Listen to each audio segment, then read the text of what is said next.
We looked down, it rolled, and as it stopped, it was a head inside a helmet. And that for me was like, that wasn't windsurfing on the beach. You know what I mean? That was like my first introduction as a young boy to war. That's where I crossed that bridge. Some of my favorite stories are from military guys and their experience at war. And this story about Project Desert Storm from Ollie Ollerton has many lessons and also is extremely entertaining. Today's video is sponsored by BetterHelp.com, where you can get online therapy from professionals with the link in the description. And also sponsored by MulliganBrothers.com. I am your host, Jordan Mulligan. Let's jump straight into the video with Ollie Ollerton talking about Project Desert Storm. That first night we got in, something had happened, a bomb had gone off, we were straight onto the helicopter, straight out. And the IRA had driven a truck bomb or a car bomb into a checkpoint. Totally obliterated the whole of the checkpoint. It was a 500-pound bomb. And the off-coming guard, which was the Coldstream Guards, that it killed about 5 or 6. But I can always remember we got down on the ground and one of our sergeants got out, Sergeant Clare, and he was like, he'd been to the Falklands, he was pretty, hardened and those kind of things. We were still in a state of shock. There was just mayhem everywhere. And I can remember he gathered everyone in and he booted something on the floor. He said, we need to see if we can find any more of these. And we looked down, it rolled, and as it stopped, it was a head inside a helmet. And that for me was like, that wasn't windsurfing on the beach. You know what I mean? That was like my first introduction as a young boy to war. That's where I crossed that bridge. And it was a bit of a shock, really. A hell of a shock, actually. And then we had after that, we had a pretty colourful, they tried 19 times to kill us. Didn't succeed, but it was an interesting tour. But one thing I did learn on that, which kind of changed my view, and I think this was really, when I look at it, it was the catalyst for me wanting to join the Special Forces. I can remember looking across the ground one day, and I don't know why I had it. It was just like an epiphany. It was just like something that came into my head. And they used to give us all these sort of tasks, all these missions every day to go and do. And I sat there one day and I went, there are no tasks, there are no missions. We're bait. And that's, to this day, I still believe that. We're bait. We're being put on the ground because they want the IRA to attack us. And then from that's where they build their intelligence. The activity creates the intelligence picture. So for me, it was like, I just thought I'm just cannon fodder. It wasn't sharp enough. I needed to be on the sharper end of the spear, whatever you want to call it. And so I kind of lost a little bit of interest from that point on. It kind of devalued me. I felt like cannon fodder. So when we got back from that, we went on 2 weeks leave, or not 2 weeks, it was like 6 weeks leave, but it got cut short. And then we got called over to Iraq, Operation Desert Storm. And again, that was, although there was a few things, we went to the village, we went into some of the villages in the mountains where the Kurds were, and there were some atrocities done, some things that I can't even describe to this day, done to the Kurds up in the mountains.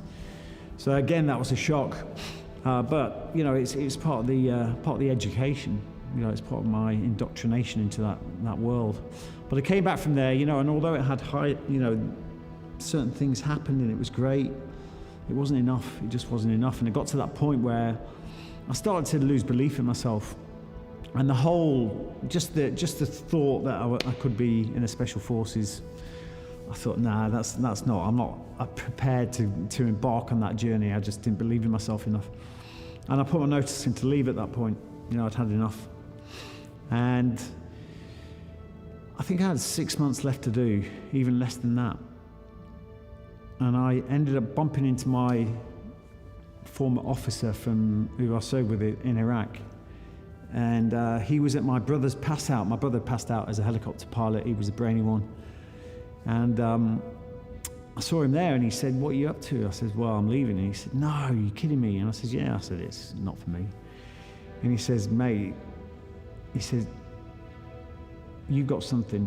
I don't know what it is, but you've got something. I believe you've got what it takes for the Special Forces. If you leave now, you'll regret that for the rest of your life.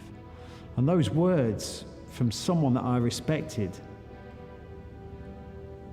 changed me straight away. It inspired me.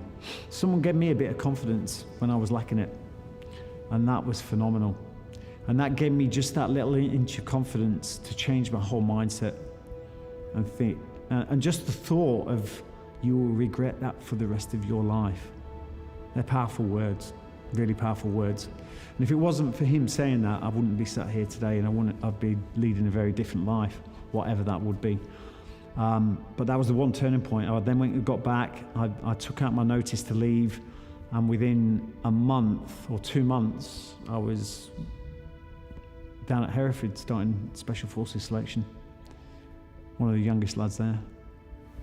Crazy. I want to touch on the Special Forces, but just briefly, those first 2 tours, you had already started work on your mindset. Obviously, you're at war, like you're starting to work on your mindset. For me, when like as a normal civilian, I'm thinking if I was in that situation, I'd be thinking about being at home all the time. And you've spoke about this, like you trained your mind to never go to that place. What other things was you using your mind, and how was you using your mind when you was at war to sort of get through those times? To be honest, when I look back now, I realised that I think I have always been that way orientated, and I don't know why it is, but still to this day, I mean, it wasn't something I was conscious of. It's all about mindset. It was just something that came naturally to me. But really, I mean, the thing with war, the one thing I managed to always, and I've always done this for whatever reason, is I don't get lost in the journey. It's always has been the vision of who and where I want to be. So whether that came to missions, in Iraq or in Northern Ireland, it was about where I wanted to be. It was the visualization of what we wanted to create, the end result. And that, for me, was always the anchor that pulled me forward. So regardless of what happened in here, I've always had a mission, a goal. We're mission driven anyway, and we're always given a mission on the ground. It was that mission, that goal, that I would always focus on. Because if you don't have a focus on a goal or a mission, and this is generally in life, you will find that you end up becoming a victim of your circumstances. You get lost in the journey. Something happens, something major happens, and you become a victim of your circumstances because you've got nothing bigger pulling you through. So really, for me, it's always been about the fact that I visualize where I want to be when times are tough, when times are hard, when things are going really wrong. I visualize, I've got a vision of where I want to be, and it's that one thing that pulls me through, and I don't get bogged down in the situation. Do you think, I think that's unbelievable, but again, it's that thing of like, it being in the circumstances you was in, to have that mindset is crazy. Do you think that other people can have that, or is it something you got to train, or something you got to learn? Or? You've got to train. Everyone's got it.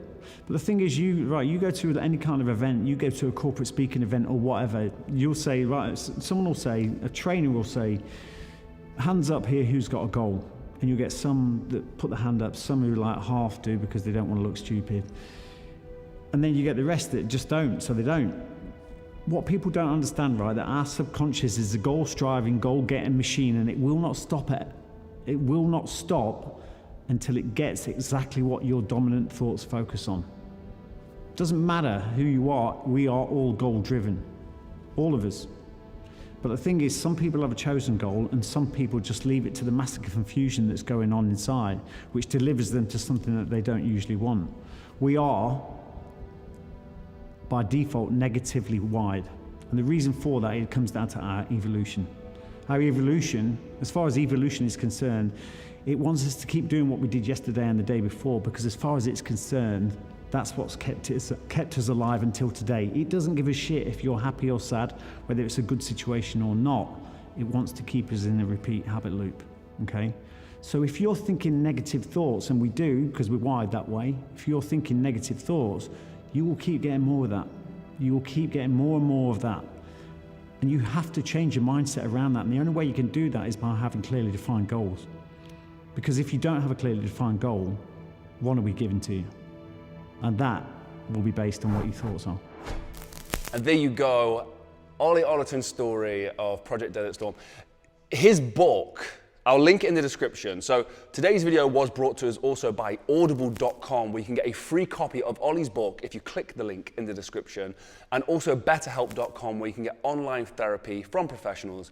Something I have done personally for the last year. I've received online therapy and I fully recommend it. So you can go try it down below. If you like it, you can continue to do it. But yeah, thank you to our sponsors today, and also mullingbridge.com, where you can get the Inspire Change t-shirts. But yeah, read Ollie's book or listen to it through the free audiobook with audible.com. But yeah, what an amazing story. These are my favorite kind of videos. There's loads on the channel, so if you want to see that, go subscribe, hit the notification bell, and go follow me on Instagram at Jordan Mulligan Brother. Comment down below what was your favorite part of the story. Have a blessed and productive day, and I'll see you in the next one. Peace.